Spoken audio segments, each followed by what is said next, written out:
The battle lines are becoming clearer, as are the futures of several who desire to be your next president. The governors who rose up, the fan favorite who obviously faltered, and why those silly polls still mean so very little. Flashpoint to how Americans are supposed to make a living being paid what some consider meager wages. And what would happen to the little guy if his or her bank drops everything and no one's there to help?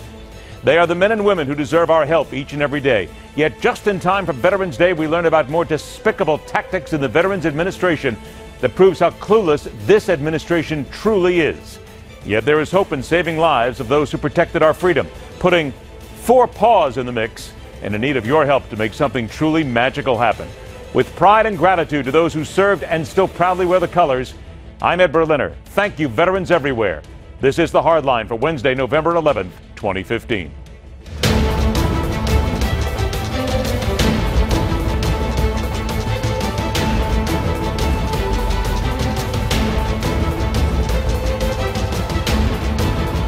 Hillary Clinton has said that Barack Obama's policies get an A. Really? 1 in 10 people right now aren't working or have given up altogether, as you said. That's not an A. 1 in 7 people are living in poverty. That's not an A. 1 in 5 children are on food stamps. That is not an A. It may be the best that Hillary Clinton can do, but it's not the best America can do.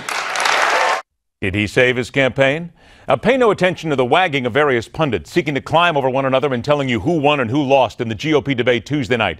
Pay closer attention to what was said, how it was said, and who deserves to be heading home for the next onstage gathering. We are right in the thick of things, so let's get to it. He is a presidential historian and political expert with a new book forthcoming, Last Act, The Final Years and Emerging Legacy of Ronald Reagan, Craig Shirley. And joined by the veteran Republican strategist who never cares one whit what the establishment thinks and calling it as he sees it, Rick Wilson. Gentlemen, want to thank you both for joining us. Let's go ahead and move from the book. We're still showing Craig Shirley's book. And perhaps we can talk a little bit more about what these guys saw. Here you go, gentlemen, and let's get to it. Because I'm going to start with you first, Rick. Did we see the emergence of Ted Cruz, Marco Rubio, and an absolute dogfight and a war that's going to start from here on out? I sure think we did. I mean, both men had a terrific night. Both men were right on their game. Marco, as usual, was inspirational, prepared, tight on policy, knew what he wanted to say. You know, nobody was going to lay a lick on him. We also came into seeing Ted Cruz last night with his very effective legal skills, his debating skills, you know, very much on message again. Both men had, like I said, had a very good evening, and I think it may have been a preview for what we're going to see in the future. And because, frankly, you know, Ben Carson had a sort of nothing night. Jeb Bush survived, but that wasn't necessarily enough. And, you know, Donald Trump was in the room, but he didn't feel like he had the same fire in the previous debates. Now, here's an interesting point. I want to go ahead and get to this soundbite, and I want to get to you on this one, Craig.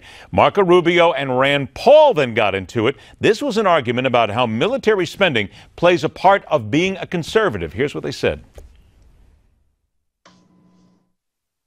You're going to have a deportation force, and you're going to do it humanely, and you're going to bring the country, and frankly, the people, because you have some excellent, wonderful people, some fantastic people that have been here for a long period of time. Don't forget, Mika, that you have millions of people that are waiting online to come into this country, and they're waiting to come in legally. That was an incorrect soundbite, but we'll go ahead and play off it, if you will, gentlemen. And I guess I'm going to go ahead and stay with you, Craig, because that was Donald Trump. He was on Morning Joe this morning talking about his plan to deport 11 million illegals out of America, and he talked about a deportation force. Craig, stop me a minute. A deportation force? John Kasich called Donald Trump on this one and said it's just not an adult argument. Is Trump going too far and finally being called on a lot of his errors? No, I don't think so, and I'll tell you why. Is that he made a very effective argument when he introduced Dwight Eisenhower and Dwight Eisenhower's policy of deportation of illegals back in the 1950s, when the Eisenhower administration deported 1.5 million illegals across the border into Mexico. That really caught, I think, both Jeb Bush and John Kasich flat-footed. They didn't seem to have much of a response to that. But let me ask you this, if I can, though, Craig. Let me stop you for a moment on that, because you're right. He brought up Ike on that, but let's just point to this. In that roundup, in July of that year, when Dwight D. Eisenhower did this, 88 people died from heat stroke. I mean, do you really want to talk about dumping people on the other side of the border here, and is that really going to help him?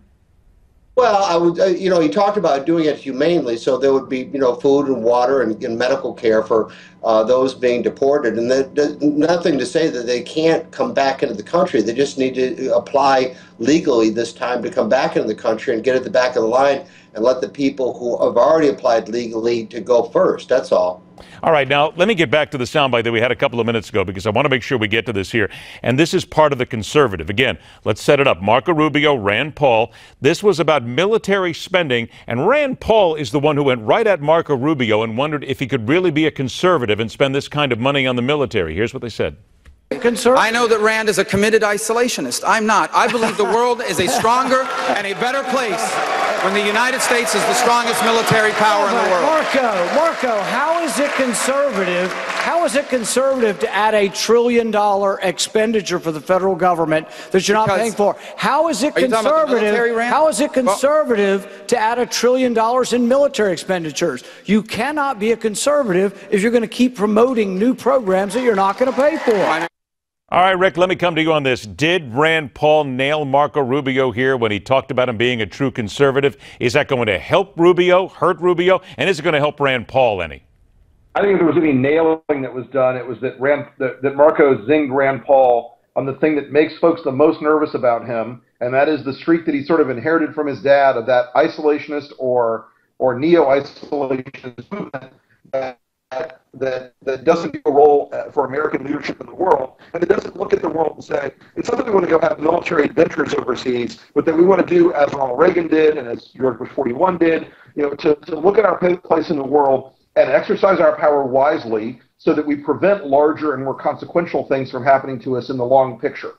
And so I think Marco put fear in him, and I think that's where most Republican primary voters are. Rand represents a sort of libertarian, isolationist faction of the party that frankly is not in the ascendancy, especially in the age right now that we have challenges growing of Putin as a resurgent force throughout Eastern Europe and the Middle East, China and the South China Sea, and ISIS rising as a caliphate throughout the Middle East as well. So I think Rand Paul's message might have worked 5 years ago, but it's very dissonant now with what most conservative voters are looking Okay, there's a couple of names that we got to. I only got a few minutes, and I want to make sure we get to these folks right here and a couple of things from the debate. There's so much that came out of this. Craig, let me get back to you. Let's talk about Jeb Bush for a moment. There are those who say that he did indeed save his campaign. He finally showed some life. But he's so far behind at this point, and he still seems to be fighting the Bush name, even though he seems to be the most conservative out there. Can he get back in this? Yeah, I contend that this race is as fluid as it was in 1968. Richard Nixon finally got the nomination, but there were 16 candidates that year vying for it, everybody from Nelson Rockefeller to Ronald Reagan to everybody in between, is that yes, he can get back into it, but he still is dragging the anchor of the Bush name. I want to get back a little bit to this cleavage between Rand Paul and Marco Rubio on national defense, because that is the dividing line right now in the Republican Party in many ways, is that between kind of a Bush more adventurous foreign policy versus, I wouldn't call Rand Paul necessarily an isolationist, nor would I call Ronald Reagan. But don't forget, Reagan only committed troops twice in his presidency. He believed in projecting American power to defend American interests, and he believed, in a strong national defense, but not spending one more dollar than was necessary. And I think that Rand Paul is raising good questions. I don't think that Reagan or that Marco Rubio should be rubber stamping anything that the Pentagon wants. But I think that the discussion here is right, is that the Republican Party is kind of in both camps. They've got a camp where they want to be judicious about using military force, but they also want a strong national defense. I got about 60 seconds, two names that I want to hit you on again. Chris Christie in the first debate. Honestly, I got to tell you, to me and to many other people, he won this flat out. And there's a thinking process now that, look, he's doing well in New Hampshire right now. The fact that he did well in that junior debate, can he get back on the main stage? Should he be back on that main stage? Oh, I think so. I watched the first debate, and I agree with you. I thought he won hands down. I thought he was terrific, and he is doing well in New Hampshire. His campaign is going through a slow recovery, and I would actually want to just open up the debate and have maybe 2 debates with 8 candidates and have them draw straws, and that would be the best way to go forward instead of having this minor league debate and major league debate. Some say that Ben Carson in this debate proved that he does not belong. Do you agree or disagree? Well, there's no doubt he probably took several steps backward last night. He seemed a little bit lost when they got into the weeds of policy. Trump did fine. The other candidates, Rand Paul, the other candidates did a good job, but he seemed kind of lost. He better bone up on more policy in future debates. I'll say that. 10 seconds. Donald Trump do anything to stop his momentum, or was he just Donald Trump? You know, Newton's third law is that an object in motion has a tendency to stay in motion.